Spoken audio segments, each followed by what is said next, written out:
This is the Padua Podcast Network. Running a Fever, episode 341. Shattering the Yo-Yo. Be a health expert.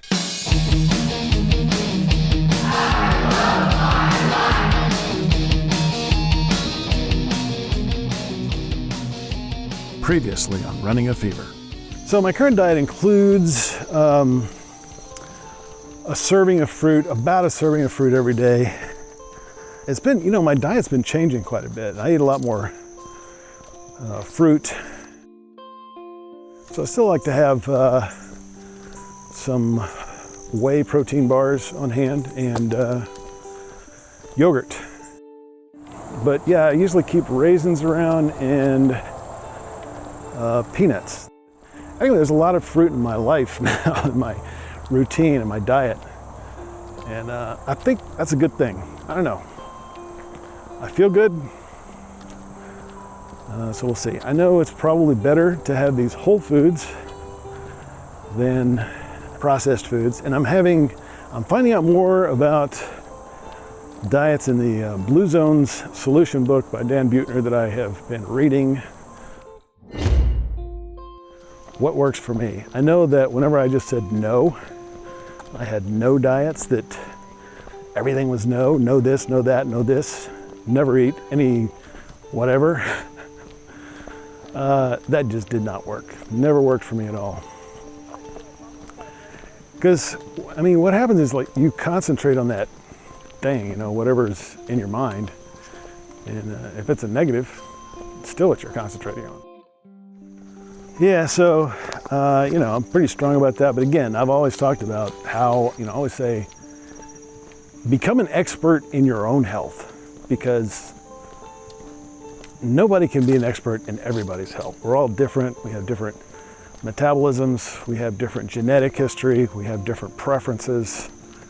You gotta figure out what works for you. That's what I'm trying to do, taking you on my journey of how I'm doing that. Welcome to Running a Fever. My name's Michael Davis. This is a podcast about fitness, diet, and medicine. And I just want to live a long, healthy, happy, active life right up to the very end. And if that's what you want, then you're in the right place. Today we're taking a trip back to November 16th of 2018 as we review some excerpts from episode 96, Become an Expert in Your Own Health. So what's happening today? Have I become an expert at my own health? Have you? Honestly, I think I've lost some of my expertise to time. It's the reason I'm reviewing these episodes from a time when I was making great progress in my health. This year, I am seeing some improvements. I've lowered my caffeine intake, stabilizing my blood pressure as of the last couple of doctor visits. I'm exercising more due to the signal I received from the weight loss plateau. I still have yogurt and oatmeal handy for a healthy breakfast each day. Oh, and I'm listening to old podcast episodes and recording new ones. I recorded one on Lake Fayetteville Trail this week, and you probably have already heard it. It always helps me to make my exercise more enjoyable and less of a chore. But I still have some challenges. Other than breakfast, the rest of my diet is not extremely good or extremely bad. It could certainly be healthier. I do have peanuts at the house and occasional craisins, which are dried cranberries.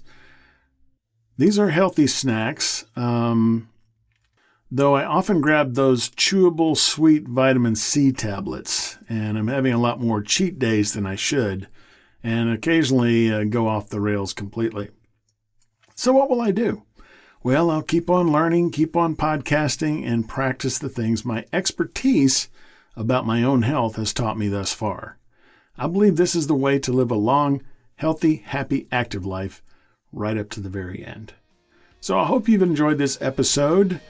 Remember, if you've got the fever, keep it. And if you don't have it yet, catch the fever. And I will talk to you soon on Running a Fever.